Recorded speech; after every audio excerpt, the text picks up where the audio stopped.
Good morning, LinkedIn. Happy Monday, June 17th, day after Father's Day. Happy Father's Day uh, for all the dads out there. This is Let's Build Daily. I'm your host, Chris Carlan. Excited for a fun week. Um, Trying to make all this content, all this knowledge that has been shared more accessible, more available for the people that have been asking for it. Also trying to, do a better job myself of reviewing and understanding what's resonating, what's not. And, part of that is one, creating this YouTube channel uh, as a better repository for content. Uh, LinkedIn is great place, makes it easy to create the content and also automatically distributes it, but it's very ephemeral in nature and uh not easy to go and find something that you're missing. So best case scenario, we all have these watch later or save for later lists that we never really get back to.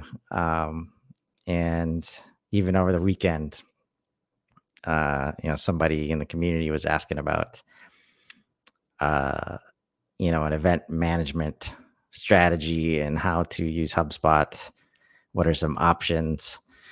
And I've been focused on that a lot with Max and Event Happily, so I was able to easily share an episode. Um, and in response, the person said it was on you know, their watch later list or their save list, right? So trying to make it easier to access the content, but also understand like how to take it to the next level, how to effectively, plan a little better, get more other people involved on the show. I've had some great feedback from the episodes, with Emerson last week. All the episodes with Max are a lot of fun. Excited to be continuing uh, more episodes with Stuart and building out workflows on Wednesdays. Um, which brings me to like a third point where I have to figure out a way to kind of show what's ahead. Um, I think an opportunity in a lot of, recurring content or podcast like situations, like you never know what's coming next. And maybe if you did, maybe you tune in, maybe you make sure to tune in, maybe you bookmark it on the schedule, do something, but also gives the other person a chance, uh, to promote as well. Um, and I guess this is that balance between, trying to achieve live audience versus knowing it's just going to be recorded, um, and repurposing as a goal. So lots of stuff to think about.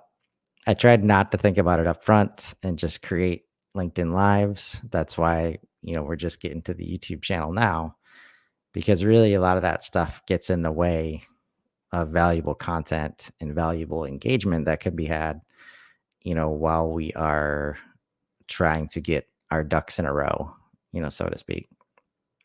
Um, Before we move on, trying to get better at doing a little self promo for this educational event that we think is going to be super important. George B. Thomas and I starting Customer Platform Hug, and our first event is next week now, June 26th. What is a customer platform? Me and George will be breaking it down. The difference between the hubs, smart CRM, connected ecosystem, setting that foundation to really take HubSpot to strategic mindsets, and get them in place. So hopefully you can join us next week, 10 Central on Wednesday, June 26th. But back to the program. Um, so building out this repository, and again, why is this needed? Like for me, because I'm doing the events, I have an easy list that I can go um, to find my own stuff. But unless you click attend, like you're not going to show up. Like you're not going to see these on your list. So this gratitude attracts from Joseph Lewin and Industrial Souls, the show with Salim by John Joyce. Uh, you know, I have these on my events list in LinkedIn because I clicked the attend button, right? But if you don't do that, then your other options, uh, are to save the post, right? Which if we look at, right, if our, like we can save, which I know I personally have a bunch of saved posts that I'm always going to get to someday and never do.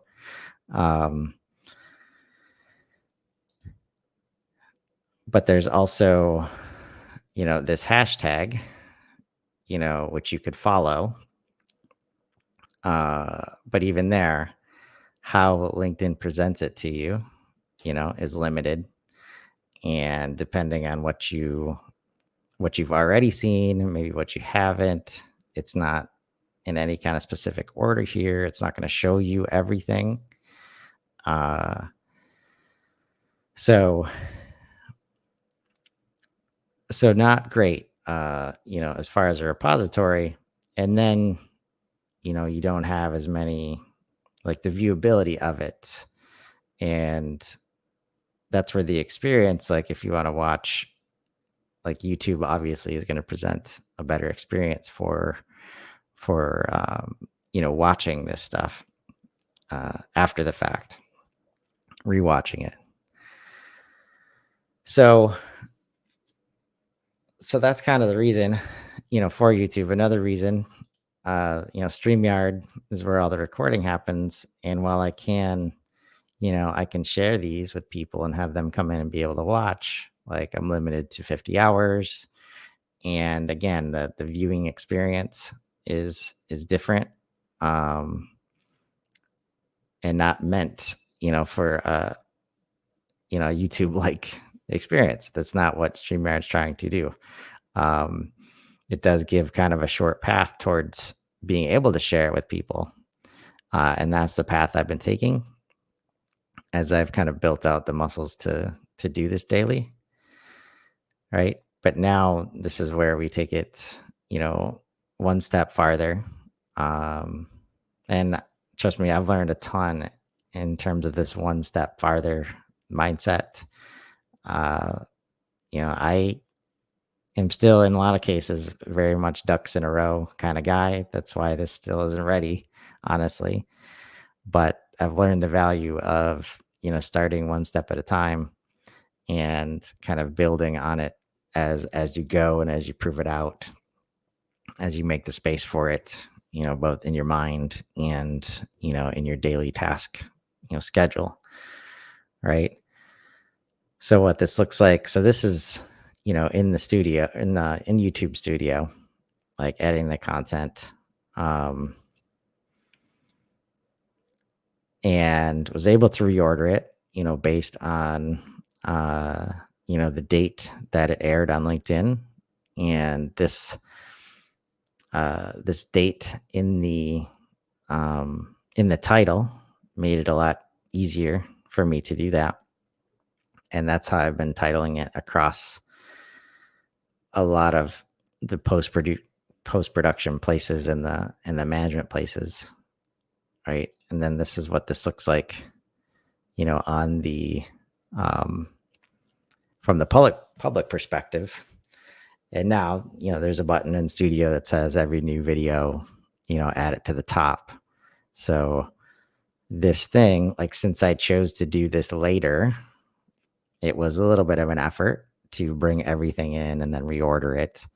But now that it's in place and it's going to be processed every day, like that takes out that, piece of the admin, right?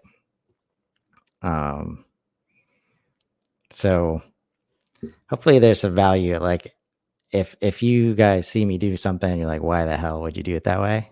Like, I am open to suggestions. I'm figuring this out as you go.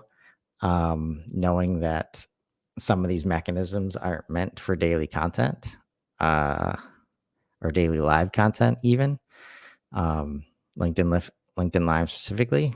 So trying to leverage that on a daily basis, right? There's not a ton of resource or quote unquote best practice out there, um, to go from there over to YouTube, as opposed to the usual way of like there's tons of content about how to be a creator on YouTube, right? Um, so if you see something that you think I'm crazy for doing it this way, please, share the feedback. Like, I'm open to learning, and know that this will get better over time. Um, and any help that I can get would be appreciated. Any guidance. So, um, let's see here.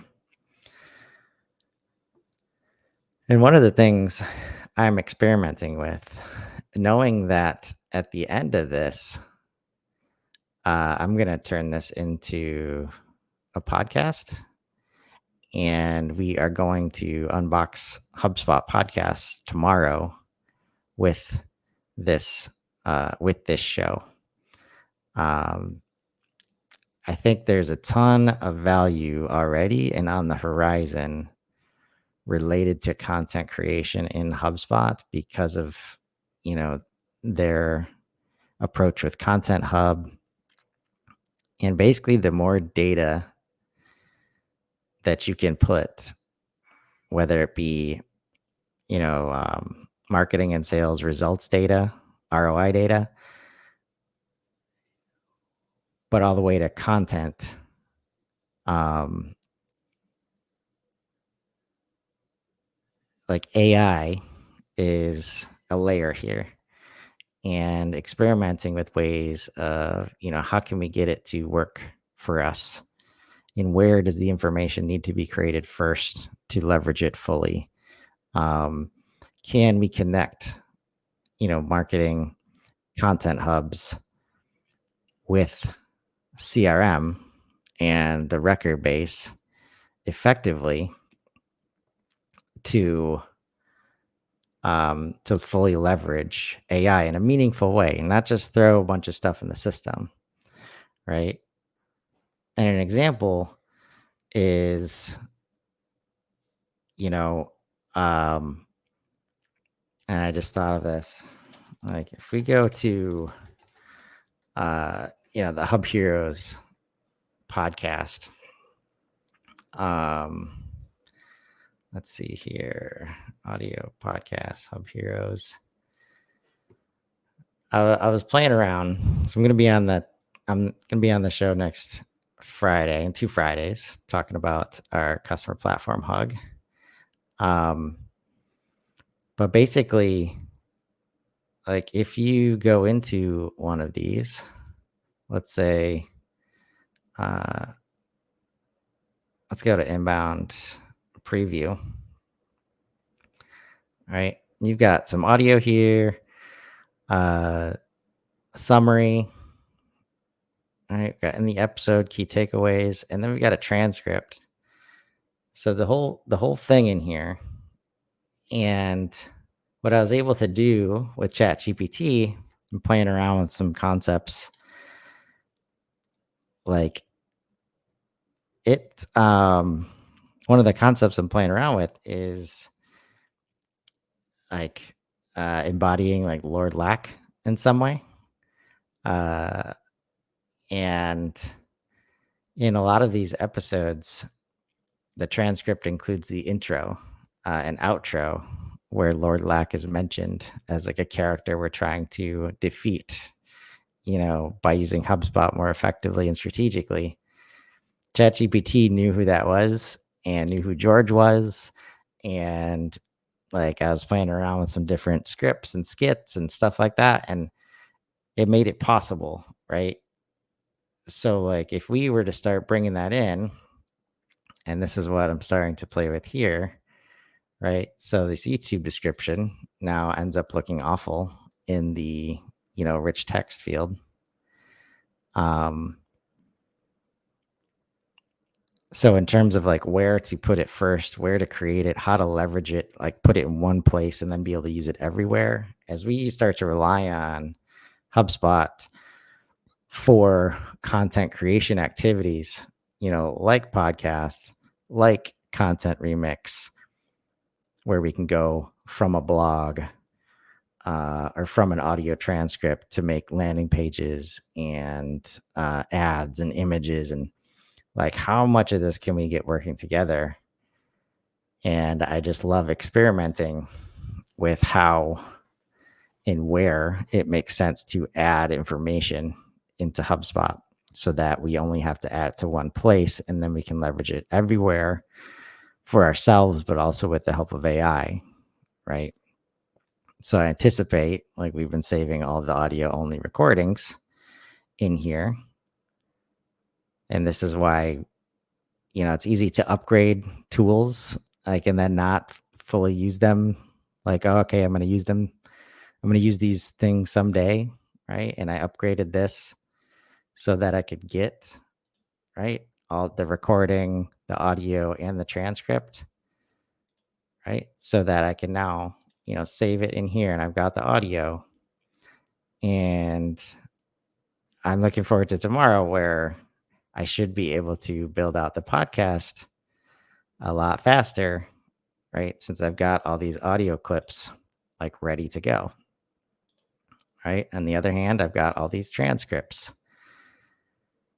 Like, is there a way to, get this into the rest of the content creation system instead of just being a file, right? So starting to connect these dots that are probably there. Like we commonly run into like APIs that make sense when we find out they're available, but never thought to check in to see if they were available.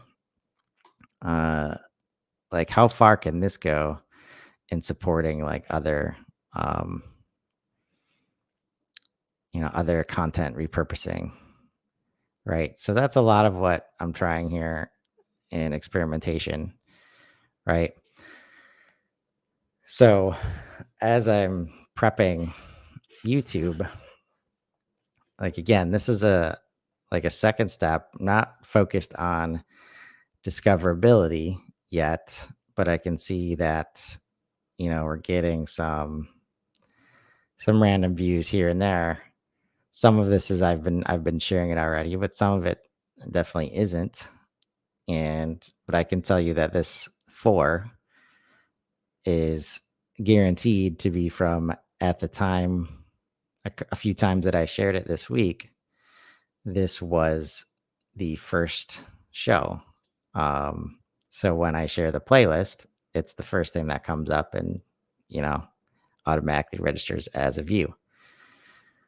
So ordering of the playlist for me, since it's a daily show, like I'm pretty solidly in the camp of ordering it via, chronological order. Makes sense. But kind of keep that in mind as you kind of order your playlists based on topic or whatever. And as you share it, know that the first thing that pops up, you might see some better numbers. That doesn't mean that's necessarily performing better. But maybe that's why you have the marquee, episode up front. So other things, right?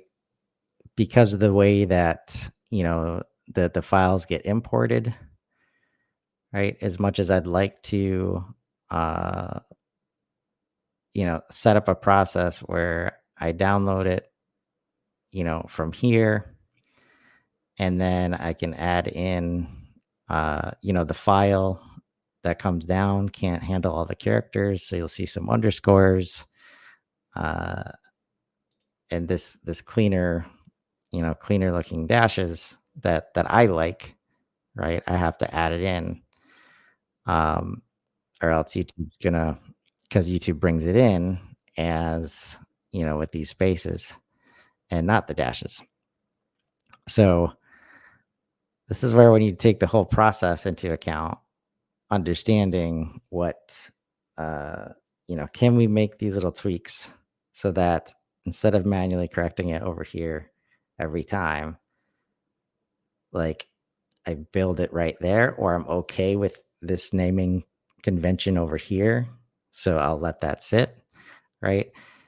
Answering things like that um, can go a long way because ultimately I'm trying to build this process out to be able to hand to somebody else, which is what I started with here. And, in an effort to get us farther along the line, using ChatGPT without a bunch of prompt engineering and structure, right? I've got to go through and update um my last name is misspelled in a lot of places, right? Whenever it's giving links, uh you know it's making assumption there, so all of those need to be updated, right? So I already know that the way that I've created this process in an effort to, get it out the door. Like there's some improvements to be made, uh, both to the, prompting setup, the instructions, and to, where, um, where I start, in terms of what information am I giving to the system, whether it be Chat GPT, YouTube, HubSpot, to streamline this process. So I'll be working on that, uh, you know, today, and in the in an effort to pay off a little bit of what I said I was going to be doing, um, moving through, and I don't know if you could see this well enough, but the leads, the 2-part lead session with Emerson last week, and this is definitely not recency bias. Uh, Definitely some increased feedback, some increased like sharing of the content, without me having to do it. And I think that's not a common goal, but it should be like one of the strongest indicators of whether your stuff is resonating, um, is are people sharing it, right? Maybe the strongest indicator. Like if somebody likes it enough to share it either in one of their posts or with a colleague, even when people come in and tag, right, other people in the comments, that is one of, if not the most powerful indicator. Like if somebody is basically attaching their name to it by sharing the content organically, like even when it's just one person, I mean, it's so hard. It's hard enough to do that in a coordinated way, right? Uh, where maybe you're sharing it, via direct message and asking people, for their support. Um, to have it happen organically, like that's where, that's a content holy grail for some people. That's what leads to, know, um, great content and great exposure and understanding what's working. Um, so seen a lot of that with the leads, and of course, not unexpected since the topic. I'll choose to think positively, in that it's not about the term leads, it's about the leads object and the struggles everybody's having with that, object in HubSpot is a large part of the reason why that content is popular. The stuff with Max, Event Happily has been a blast. Gotten a lot of great feedback there. Our last episode on June 6th um, was the one that was on the saved list from this weekend, and it's just 45 minutes. Well, we went for over an hour, but 45 minutes of that was from installation of the app to a build out of workflows and custom objects and properties in order to be able to assign leads and attribute leads and deals to the event activity, right? And these are things that just aren't happening right now because there's either no place to do it in HubSpot, or sales teams are just get the sheet in, just get the list in, and then we'll take it from here, right? So maybe we track it in a field like offline source event, right? But that's about as far as it goes. Being able to do that, based on a form fill or based on an import with the new leads object is huge, and highly recommend it. If you have an event schedule, which almost every business I've ever met in my life has some events that they go to, you really need to check that out. Free. It's free for up to 250 registrants. Talked a little bit about Stuart Malcolm. Going to be starting a weekly series this Wednesday, building workflows. That's going to be fun. A lot of, some unboxing stuff has been fun, including some of the content that, a HubSpot has shared. A fun session with Cameron Collins talking about Sprocketeer. We'll be doing more community stuff going forward. Let's see here. Had some end users like Alexia on the show, talking about how she has balanced, ERP and HubSpot, as somebody who's in charge of both systems, which is rare, but it speaks to the power of, and Emerson and I talked about this a little bit, speaks to the power of having one person, kind of overseeing the whole system, right? Including ERP. She's doing some powerful stuff over there. It's because she has max visibility. She can act quickly, and she knows she's built a communication stream with all the stakeholders to effectively, keep them in the know, which is the hardest part a lot of the times. I did a couple sessions on HubSpot, this great resource behind HubSpot AI. Very powerful. Like, if you need to understand how HubSpot AI works, behind HubSpotAI.com. And George came on. We announced our customer platform hug.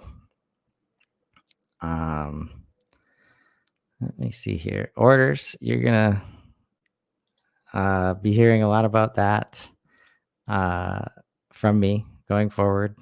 So I updated my LinkedIn